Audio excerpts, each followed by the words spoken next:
Hey there folks, in this video tutorial I'm going to be showing you how to dehydrate your tiny little herbs, things like oregano and thyme, how you can dehydrate them without burning them in the dehydrator.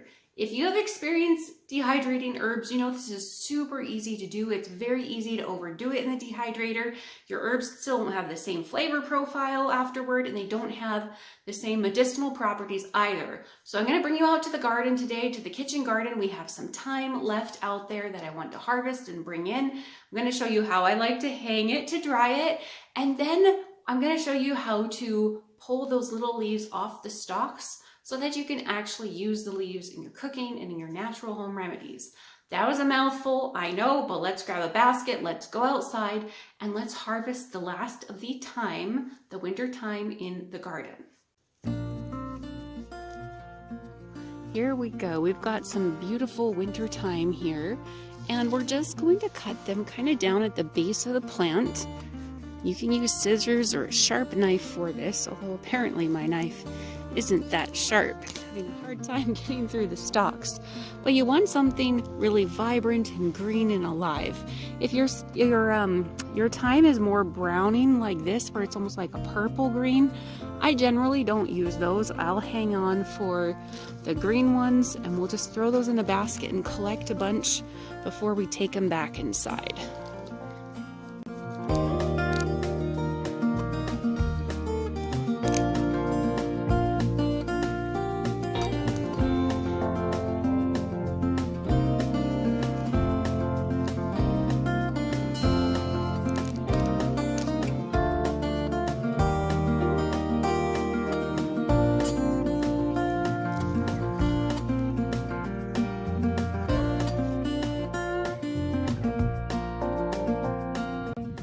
When you are dealing with something like thyme or oregano, it always takes more of it than you think to make, a jar full, because again, all you're using are the little itty bitty tiny greens.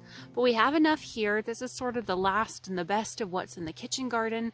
So let's take this inside and I'll show you how to hang dry it now, and as well how to get them off of their tough little stems so that you can actually use them. Here we have bundles of herbs drying in the way I'm going to show you how to hang and dry them.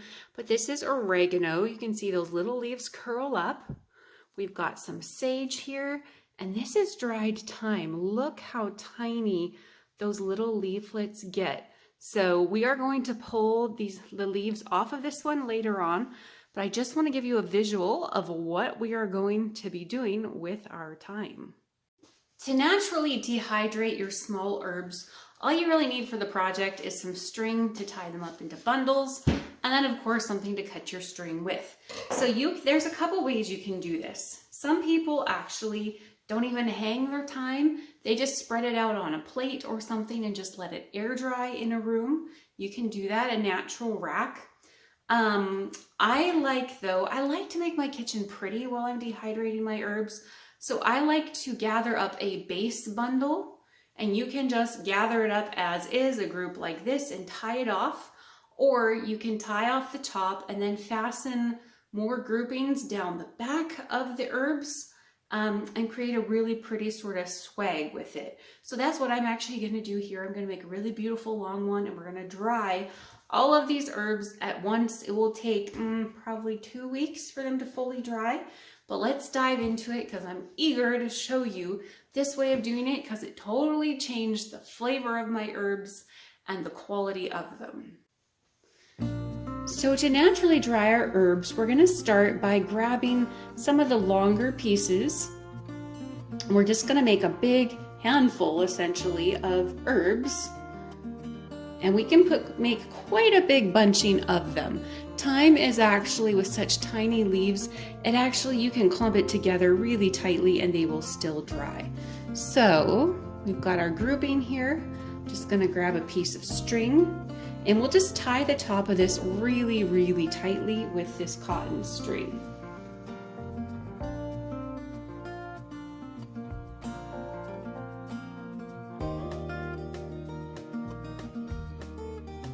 We don't want it to come apart, because now we're simply going to tie on a few more clusters on the back side of this.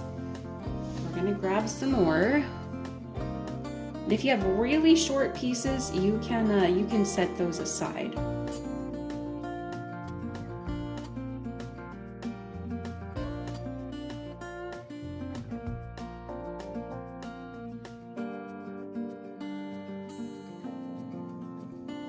All right, we've got another bundle, and we're just going to fasten it to the back side of this one.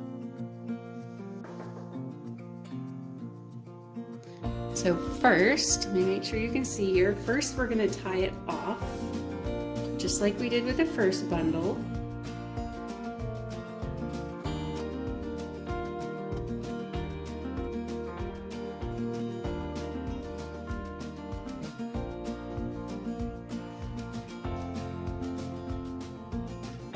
And then we're just going to tie it into this next group.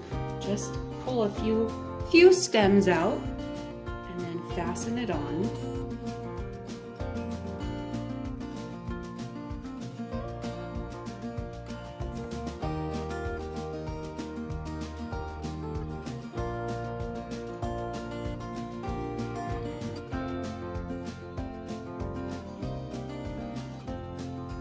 So from behind, we're creating a long swag.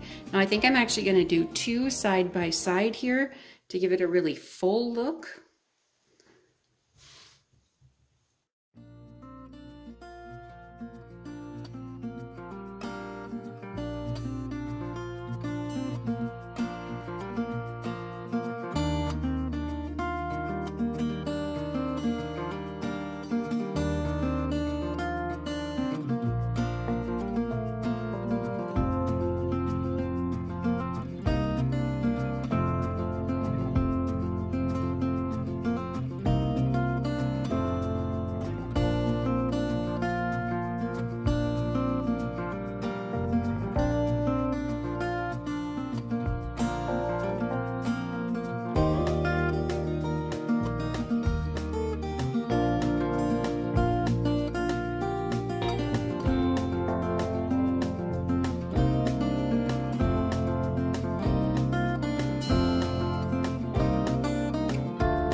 Just like that, you've bundled your herbs together in a really pretty sort of swag. And so we're just gonna knot the top ones off and actually hang this up in the kitchen in a place that is relatively dry. So not over the kitchen sink, probably not over the kitchen stove, anywhere where water or steam can hit it. We're going to avoid those places.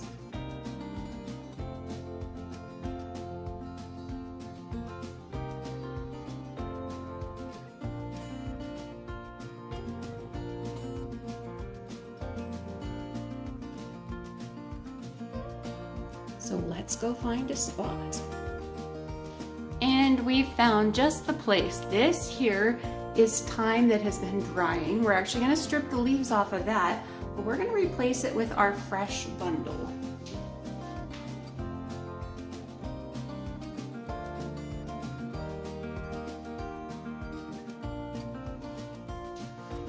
And we're going to let those dry until we can pull off the greens. So here's how it works when you are working with with dehydrated thyme. Now we know the stems themselves are not any good, right? We just want the little green parts. So we're just gonna strip them off and we're gonna throw the stalk away. Now you can grab thyme or any herb for that matter out in bunches and kind of crinkle it with your hands. Most of it will come off the stems. So I like to just take a bunch like this and run my fingers up and down.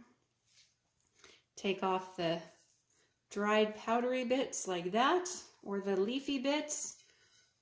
Grab another bundle and carry on.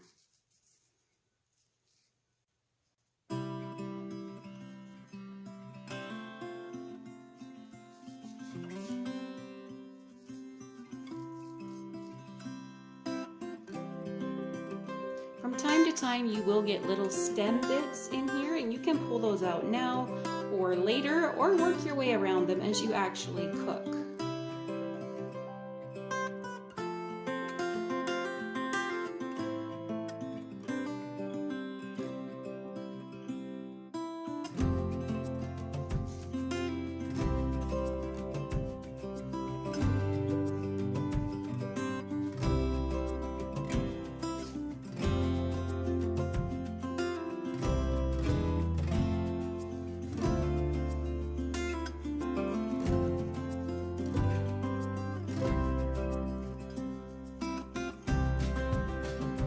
Alright, so once you've stripped all the leaves off, you can go through and pull out the twiggy bits. I usually like to do that at the end just to do a general cleanup. And then you will actually end up with a lot of thyme scattered all around you, or herbs, no matter what you're working with. So that is also worth scraping up, picking through, and adding to your stash.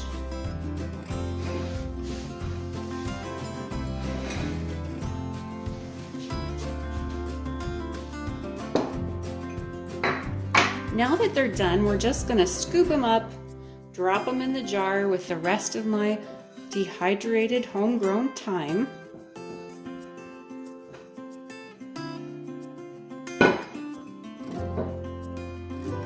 And then we'll put the lid back on, and this can go back over to my spice shelf. So that is how I like to dehydrate, especially those smaller, finer herbs. I love the fact that it doesn't require electricity of a dehydrator. I love the fact that there's no heat applied to them. And if you are doing your herbs for medicinal purposes, a lot of people like to bundle them up like I showed you and then hang them in a dark place, in a dark room. That will even help retain more of those medicinal properties, especially if you're drying your herbs for home remedies. That's a great way to go. When I'm just doing it for cooking, I don't worry about that. I just hang them up in my kitchen. They look pretty, they look beautiful, they dry, and then once these have been used up for my little spice shelf, then I will actually go around my kitchen, grab the next bundle, clean it all up like I showed you, and keep going. And it's a great way to keep herbs, homegrown herbs, on hand through the whole winter. All right, folks, if you have any comments or questions, leave them below and I'll get back to you. My name is Autumn Rose. I am the blogger and the YouTuber at A Traditional Life. If you want to look up more stuff there, feel free. And at the end of this tutorial, I'm going to throw a linked video in here to my homemade herb wreaths, because I think they're beautiful, and they're also another very creative way you can just air dry your herbs. So I'll leave a link to it up there, and we'll see you next time, folks.